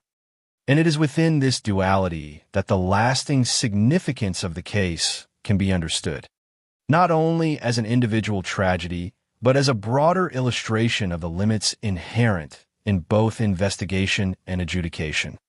Because the case demonstrates that even sustained effort, even years of inquiry and legal scrutiny, cannot always overcome the absence of critical evidence, and that when such evidence is missing, the outcome is shaped not only by what is known, but by what cannot be established.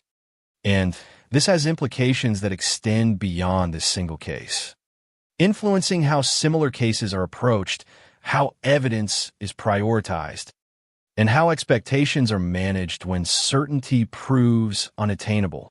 And at the same time, the case also highlights the human dimension that exists alongside these structural realities.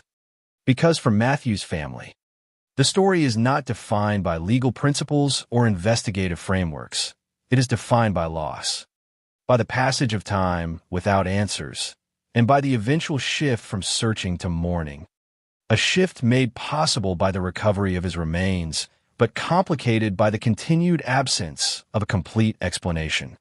And this complexity underscores the idea that closure is not a fixed endpoint, but a process that unfolds differently for each person involved, shaped by the information available and the questions that remain, and in this case, those questions continue to hold a central place in how the story is remembered, not as a failure of effort, but as a reflection of circumstance, of the specific conditions that limited what could be discovered and what could be proven.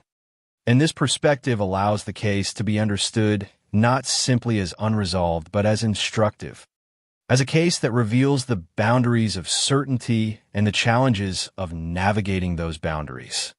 And within this understanding, the role of Michael Atkins remains defined by that same tension, central to the narrative, yet legally unaltered by its later developments. A presence that cannot be separated from the case, but cannot be conclusively redefined within it. And this reinforces one of the most enduring aspects of the story, the idea that legal outcomes and perceived truths do not always align, that the absence of a conviction does not equate to the presence of certainty, and that the systems designed to protect fairness can also produce outcomes that feel incomplete. And yet, despite this incompleteness, the case continues to hold meaning, because it invites reflection on how justice is pursued, how truth is constructed, and how individuals and communities respond when those processes do not converge in a clear resolution. And in that sense, the story of Matthew Levison becomes more than a record of events. It becomes a point of reference, a way of examining the interplay between evidence, law, and human experience, and of recognizing that some stories remain open not because they lack significance, but because they contain complexities that cannot be fully resolved. And it is within those complexities that the case ultimately endures, not as a mystery waiting to be solved, but as a reminder of the limits of certainty and the enduring impact of a life that continues to be remembered even in the absence of complete answers.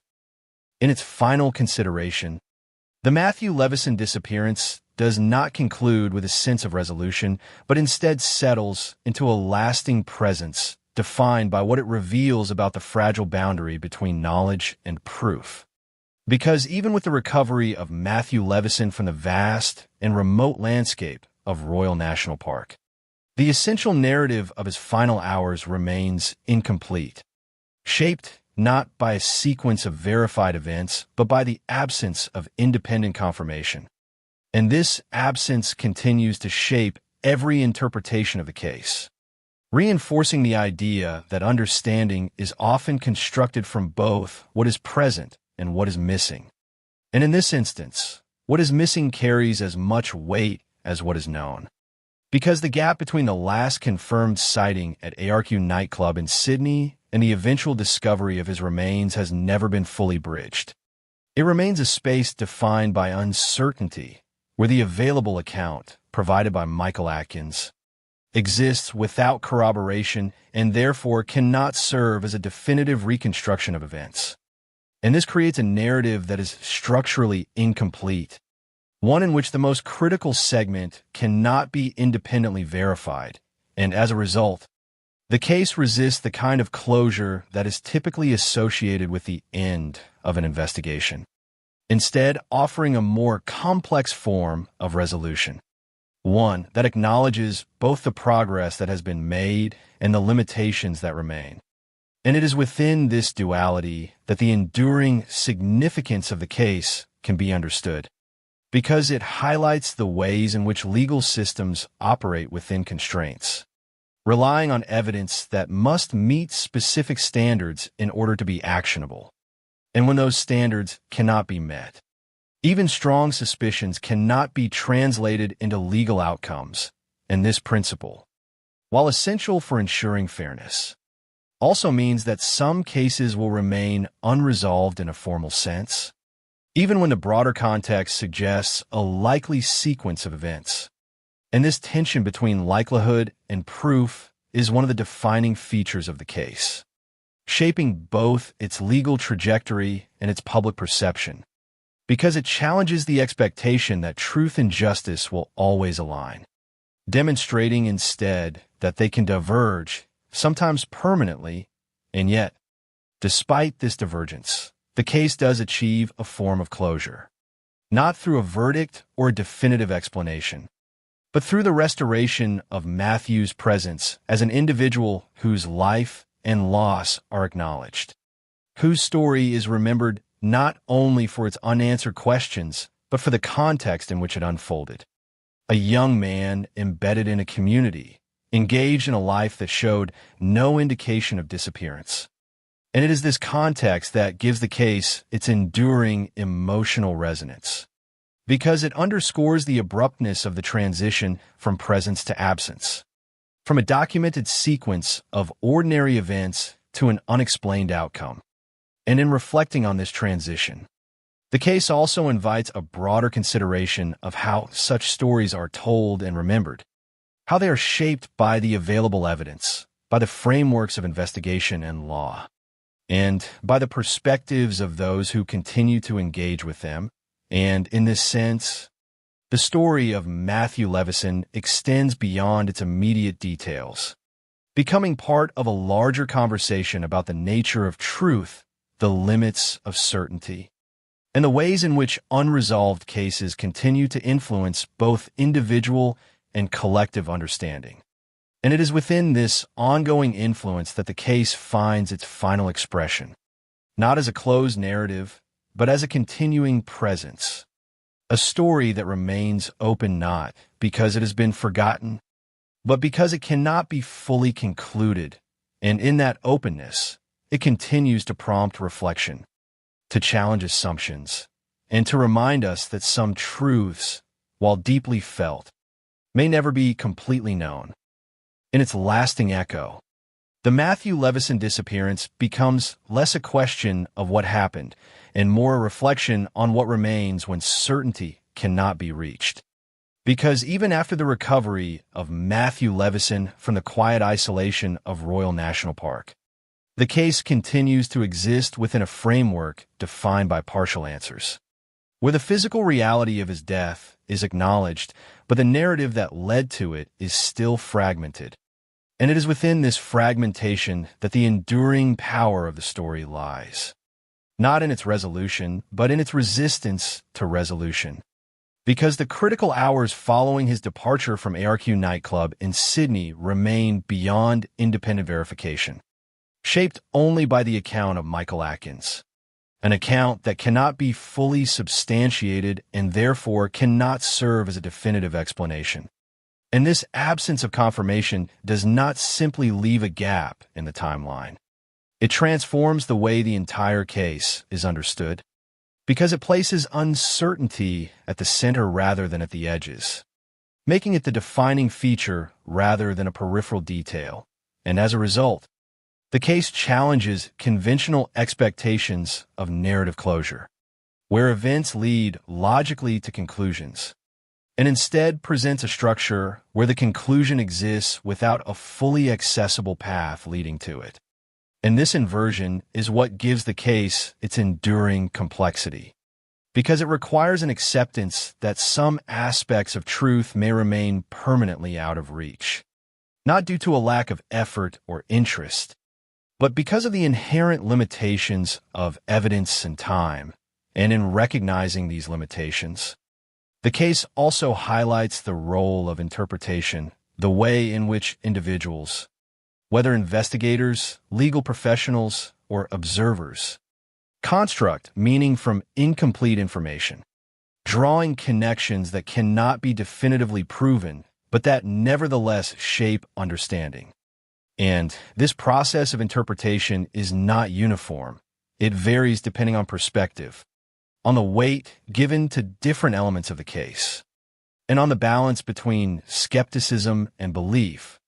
And it is within this variation that the case continues to evolve, not through new evidence, but through ongoing reflection, through the ways in which it is discussed, analyzed, and remembered. And for the family of Matthew Levison, this evolution takes on a deeply personal dimension, because their understanding of the case is not confined to its legal or investigative aspects. It is intertwined with memory, with the life that preceded the disappearance, and with the effort to reconcile that life with the incomplete narrative of its end. And this reconciliation is not a single act, but an ongoing process, one that acknowledges both the answers that have been found and the questions that remain. And in this sense, the case does not move toward closure, but toward a different kind of stability, one that accepts uncertainty as a permanent element, and yet still finds ways to incorporate that uncertainty into a broader understanding. And beyond the personal sphere, the case also continues to influence how similar situations are approached, serving as a reference point for the challenges of investigating incidents where key evidence is missing, where timelines cannot be fully corroborated, and where legal constraints limit the ability to revisit conclusions. And in this way, the story extends beyond its immediate context, contributing to a larger discourse on the nature of justice, the function of evidence, and the ways in which unresolved cases are integrated into collective awareness. And ultimately, it is this integration that defines the final stage of the narrative, not as an ending, but as a continuation, a story that remains present precisely because it cannot be fully concluded, and because it continues to invite reflection on the boundaries of what can be known, what can be proven, and what must, in the end, be accepted as uncertain, and in that acceptance, the case of Matthew Levison endures, not as a mystery awaiting resolution, but as a lasting reminder of the complexity of truth and the enduring impact of its absence.